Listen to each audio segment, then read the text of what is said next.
Hi, I'm Danny, I'm Sam. and this is Business in a Brew. We'll be poring over business stories, and talking about things that interest us in the world of business. so we'd like you to just take a few minutes out, listen. Yeah, we'd love it if you join our conversation with us.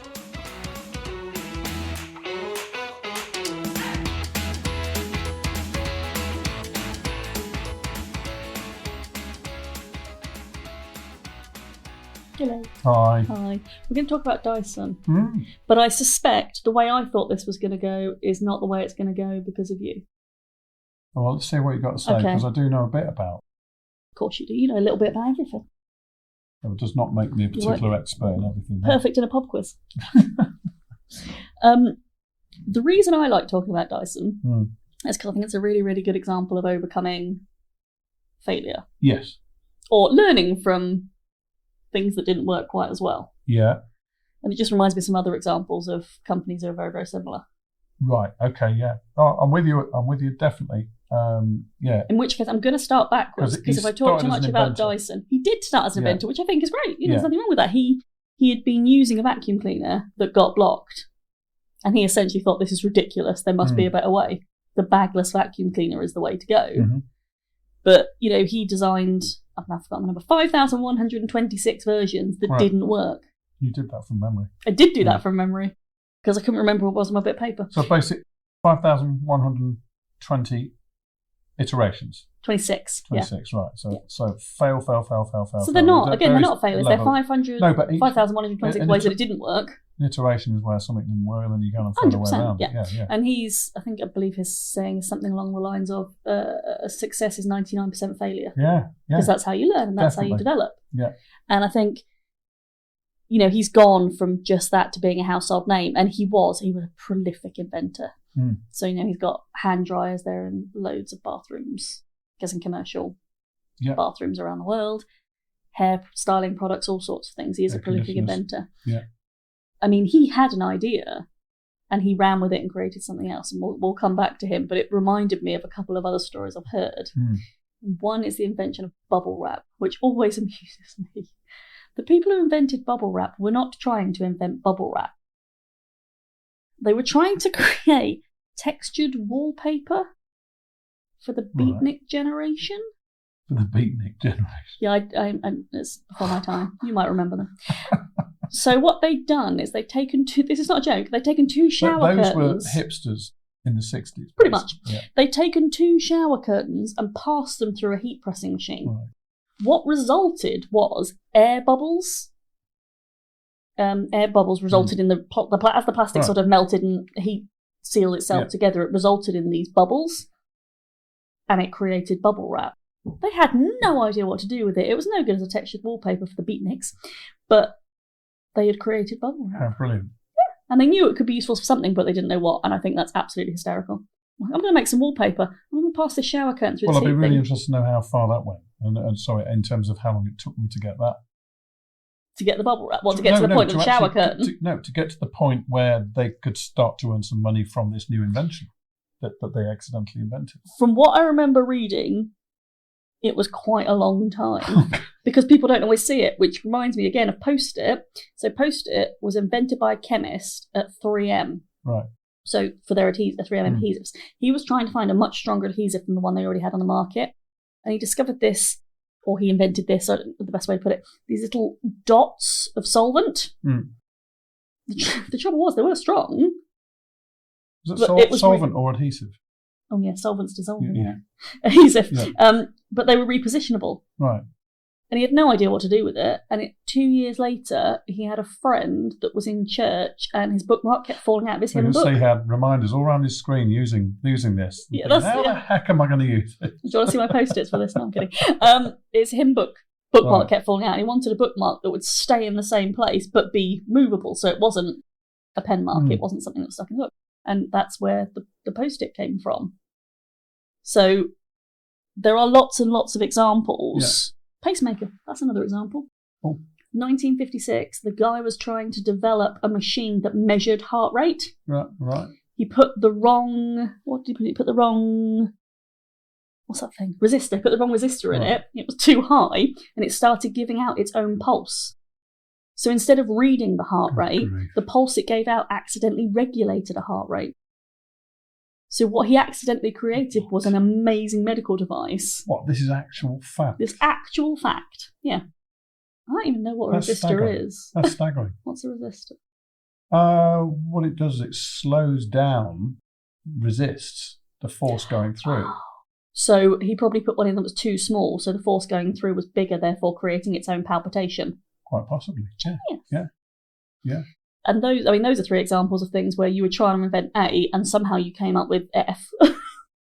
Whereas obviously with Dyson, he very much intended to create what he was trying to create. It's just a process of invention. I suppose you're either one or the other, aren't you? You're an accidental inventor, or you're an intentional. Yeah. Okay, that's a good inventor. one. Yeah. But actually, he used. Am I right in this? Technology that already existed, which was an extractor system in a wood yard. Yes. Which filtered, basically, took the sawdust laden air out through a pipe and filtered it into bins. Yeah, but it's about making that small and definitely handheld almost.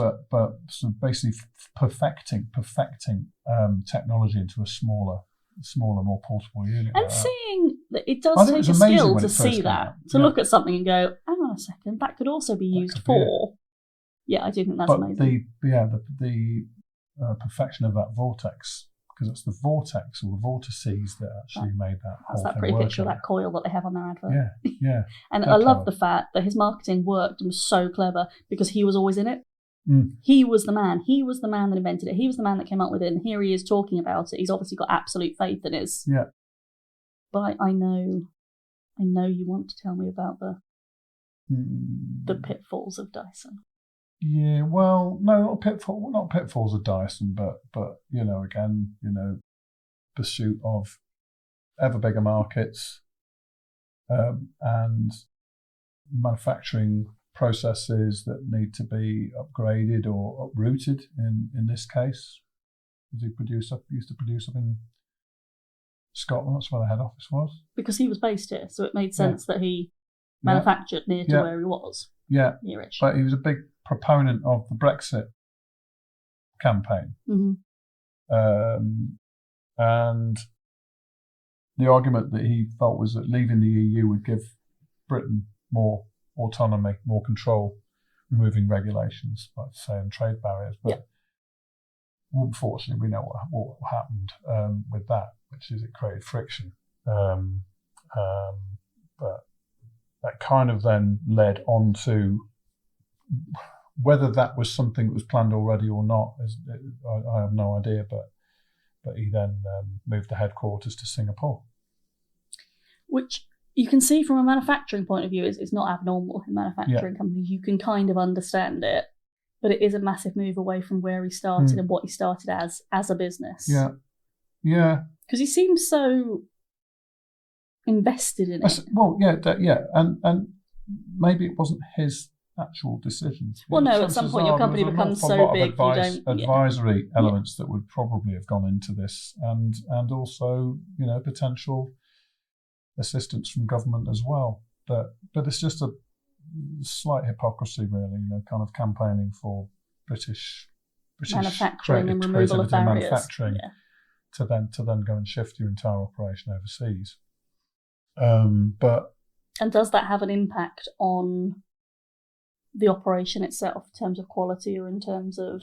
Well, I think that's been borne out that it doesn't appear to have had any impact on quality, but maybe it's had an impact on labour relations, workers' rights, treatment of workers, and there have been reports and accusations of some of the suppliers in countries like Malaysia, where migrant workers have been mistreated, low wages and working conditions. Genuinely feels like the minute you outsource to some of these countries, you are just opening yourself up for that. Again, and it can't be everyone. We've talked about it, agency theory and agency problems. Yeah, lack of ability to fully see the results. He was a clever man. There's no way he didn't potentially not see the results. This. See what see what conditions are. Sorry, say it again. He was a clever man. There's no way he didn't potentially foresee this being an issue. Maybe not. Maybe not. You know, I mean, he's an inventor, pure. You know, I'm pretty sure that all of the other stuff that goes around it. You know, he's got excellent people around him that probably do the advising side of things. You know, I mean, the thing is, when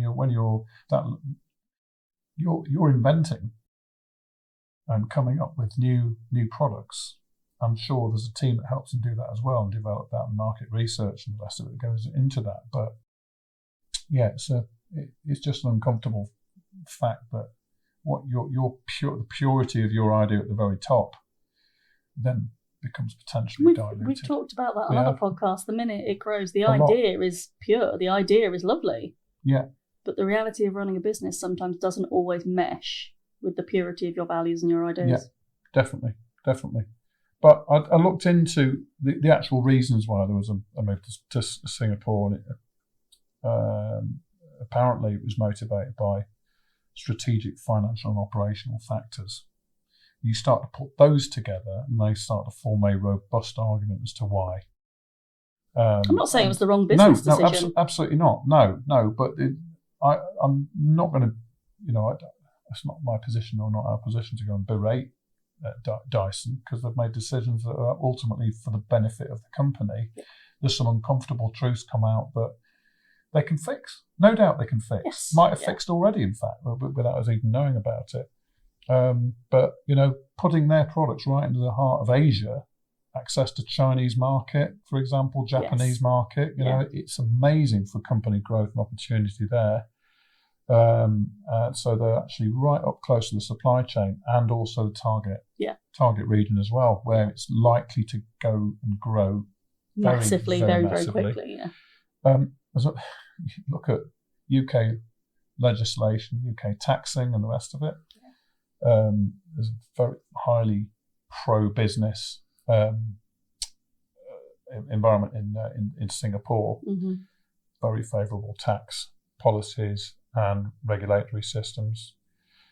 They have particularly strong protection in intellectual property. And you think about, his company being technology driven, that protection is absolutely vital. Yeah. So it kind of makes sense there. Now, it could have still got those, because we've got the regulatory frameworks in the UK for that, but you go and add everything else in there. It's a very attractive package. Yeah. It is, yeah. But also, right up close with all manufacturing operations as well, that can be controlled, rather than them, let's say, having their manufacturing going on overseas and then being headquartered in the UK. Yeah, so you lose quite a lot of oversight. Yeah. It does give you an extra level of control. Yeah. Yeah, and thinking about Singapore being an absolute technology hub as well, it is all about the tech. Yeah. So it's right in there. You can imagine how many graduate programs, how many from all the universities out there, how many people of the right ilk could be out there that could have all of the advantages of a technological mindset. Having grown up with technology over there, far more advanced in many cases than ours is. But there's been all sorts of criticism about this look at the argument for Brexit, being a big voice in Brexit, and then you wander off to a different country. And bye. Maybe he was talking about Brexit for himself. Maybe he was Brexiting. Yeah. But he did say that it wasn't about Brexit. The move had nothing to do with Brexit. It was just badly timed. Yeah, just because of growing opportunities and operational improvements. Yeah. So, in spite of some of the labour issues, I'm sure they'll be mindful of that, because any big corporation that is criticised for that, you'd hope they try and fix I'd like to think so. Yeah, and particularly if he's at the helm, he won't be happy. He wouldn't be happy about that, you would hope. Yeah. Anyway, there you go.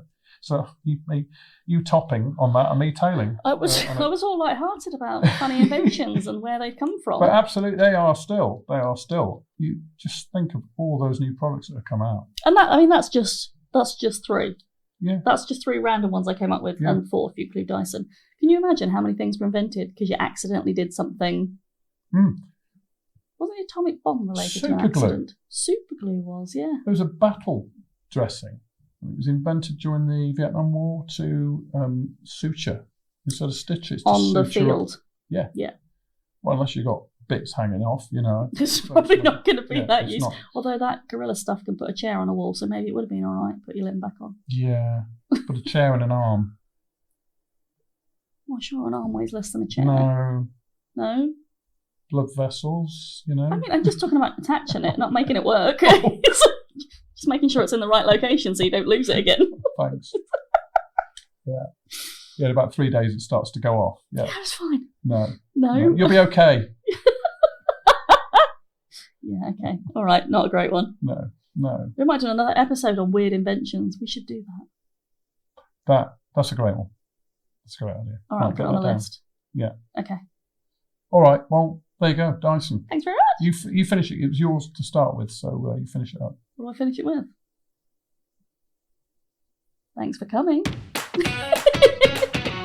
Awesome, thank you.